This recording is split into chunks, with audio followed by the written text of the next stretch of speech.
Everything's already been said. I'm just going to say it again in a different way.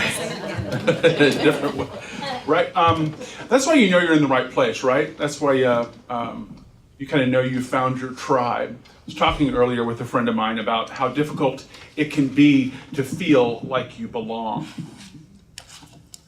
And that ties in really directly to what I wanted to talk to you about. I'll give you a little bit of background first.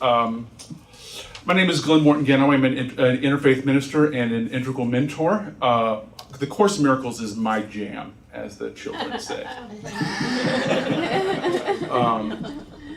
And the Course in Miracles was dictated in, much like the Quran and the first five books of the Old Testament, was dictated and to a middle-aged, culturally Jewish atheist sociology researcher in Columbia University. You know, and she didn't believe any of it.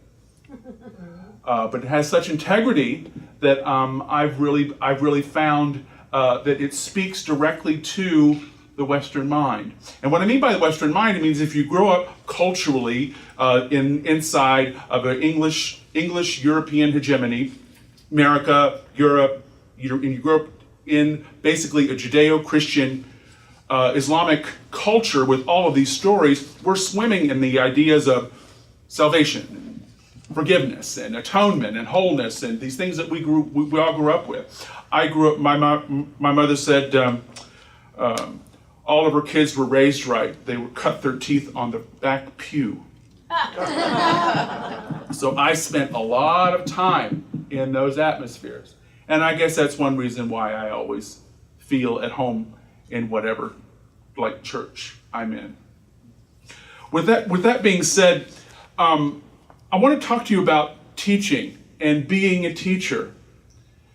The Course says very directly that we are all and will forever be teachers. You're going to teach. What you're going to teach, it's kind of up to you. But it'll be basically what you believe. But to get to the place where you can make that conscious decision to take action on your teaching, you have to hit bottom on what doesn't work. Right?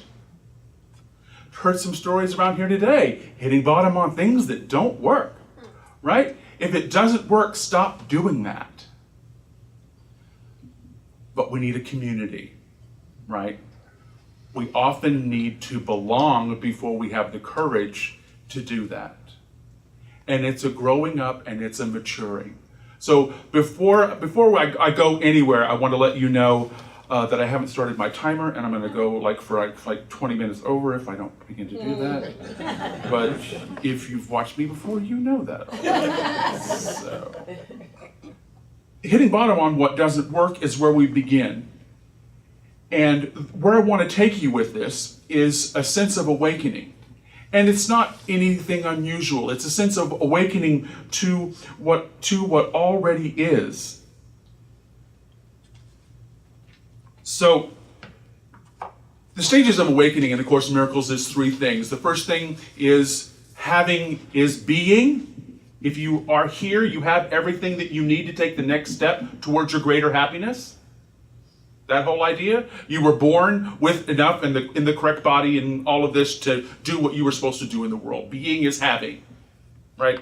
Or they used to say in the fellowship hall, God don't make no junk. It was on the front of the thing, and I always remember that. It's you're already good, right? The second idea is your life will be about teaching peace in some form or another. And that's what I'm going to be talking to you about today. Because we are all teachers. And the third part of this awakening process is staying awake, which is why I did the meditation the way it is. Be present to what is happening to you. We are getting the clues all around us for what is happening in the world and what is happening to us and our place in it and the decisions we need to make that we are presented with. So I'm going to be talking to you about how the main part of this, the body of your life, will be teaching peace. What is peace? The Course says to teach peace is to demonstrate, right? It's an action we take, and it's even a relationship.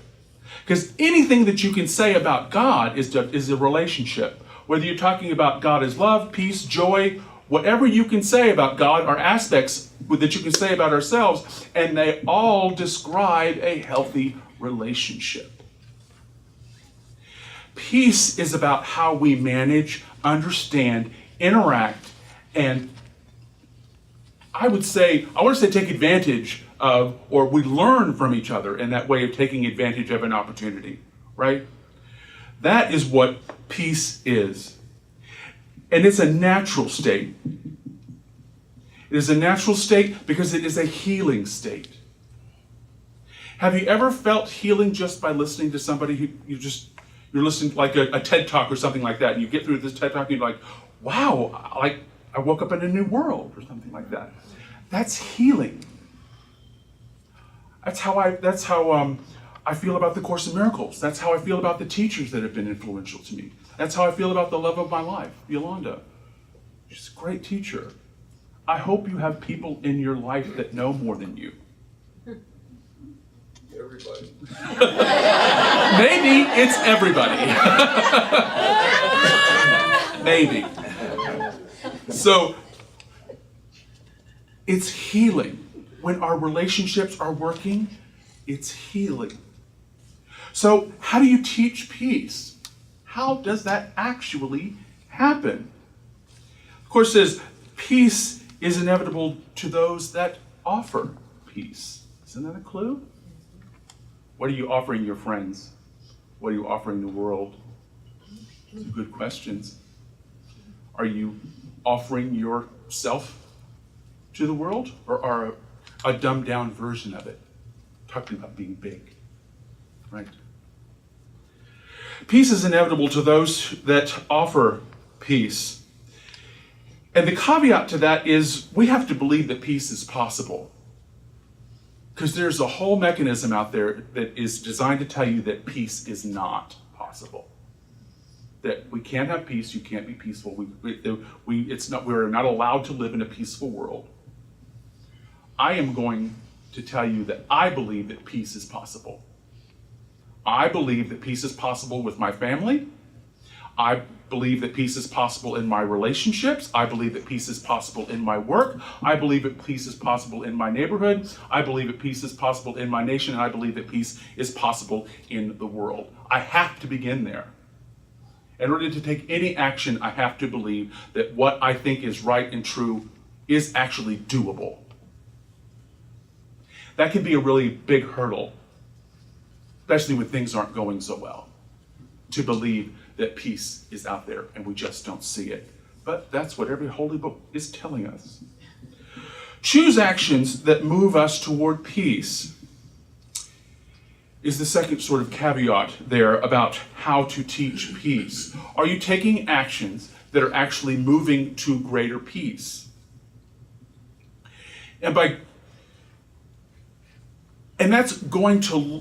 That isn't a prescription for you. I can't give you the thing to do.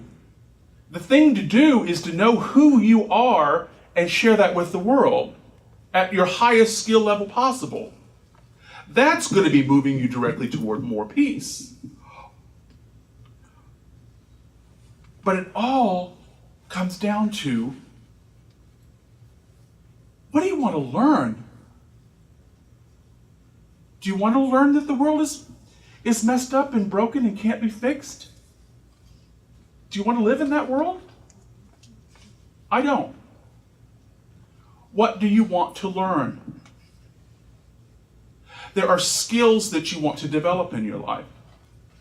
Interpersonal skills, speaking skills, I don't know, knitting. There are skills that you want to learn in the world. Go get them.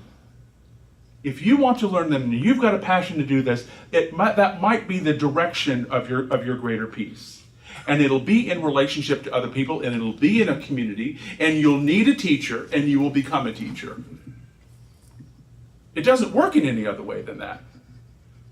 That's the The most amazing thing about humans isn't so much that we have opposable thumbs, is that we write stuff down for the next people. We write stuff down so the next person doesn't have to reinvent the wheel every single time, right?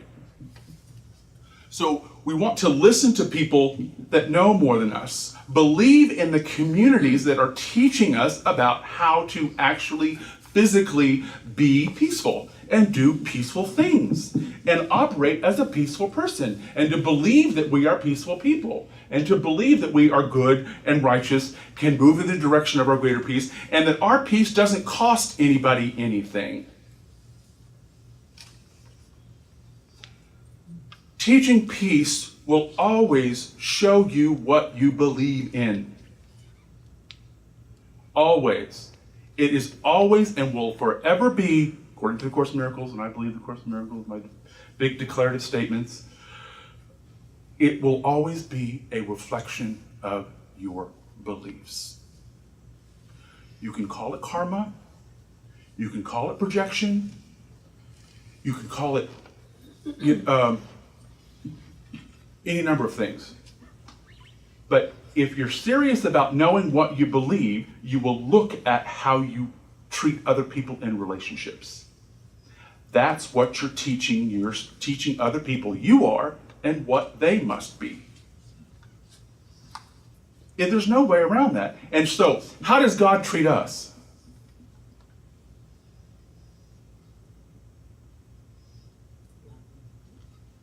You're okay right now, just the way you are. I love you because you're you.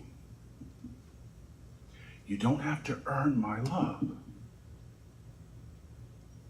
don't have to earn my acceptance. You don't have to be good enough. God's love isn't merit-based. Put it another way. That's what God is asking us to teach the world. Because that's what God is teaching us. God's love flows through us to the world. And how we treat other people and in our relationships will be the kind of teacher that we are. So what is a teacher?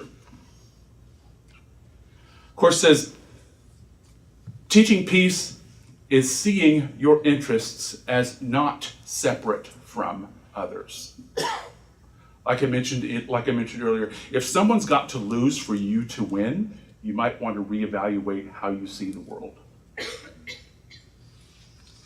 If somebody has to lose for you to win, what kind of world are you asking to live in? It means you're asking to lose at least half the time. For something to be taken, if you have to take something from someone to feel good, then we're telling the world that we're asking to be taken from. It's not true, but that's just the experience that we're living. That's the teaching that we're living. Because there's somebody who's looking for you. There's somebody who's can't wait to meet what you and your teaching and what you're about and who you are and how you live. There's somebody that is looking for you. Maybe a bunch of people that are looking for you, that are asking you to teach them how to live, teach them how to feel better, teach them how to give them permission to be themselves. Isn't that what teaching is? It's when you know that your interests don't conflict with anyone else's interests. And we all need good teachers. Like I said earlier, we're going to teach, but we all need good teachers as well, and surround ourselves with good teachers. A teacher saves time. If I had to learn how to invent the English language, invent numbers, invent all of this stuff, I'd be sunk. Teachers will save you time. Voice teachers will save you time. Who's had a voice teacher that saved them a lot of time? So, believe those people who want to say, do it this way, you'll get where you're going faster. And if you want to get happy faster, you'll listen to people that are generally happy and aren't in conflict with anybody, which brings me to the last point. How do you know that you're doing it right? Because when people think of you, they actually have good thoughts. They actually have peaceful thoughts. How do you feel? The test for whether you're doing it, whether you know you're doing it, because you can't stand in somebody else's head, right? The test for how you know if you're being true to yourself and you're being the teacher that you want to see in the world is that you operate from joy. At the base level, like Risa was saying, I had this wonderful dog that lived. Underneath that is joy, right? Real joy.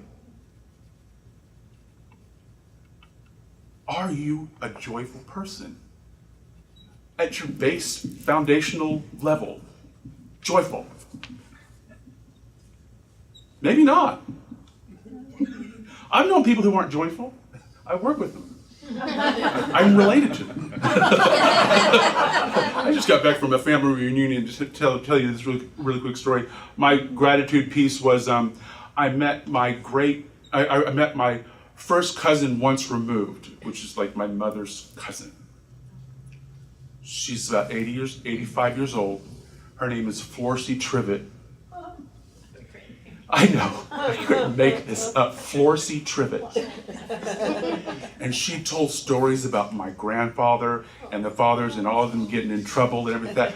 She had everybody spellbound. You ever been in a room where there's an old woman talking and everybody is quiet? It's like, that's a good teacher. That's a good teacher. Let me tell you about who you are. You've got lots of crazy relatives. And some of them tried to kill each other. You know, she was so entertaining. She was floored. She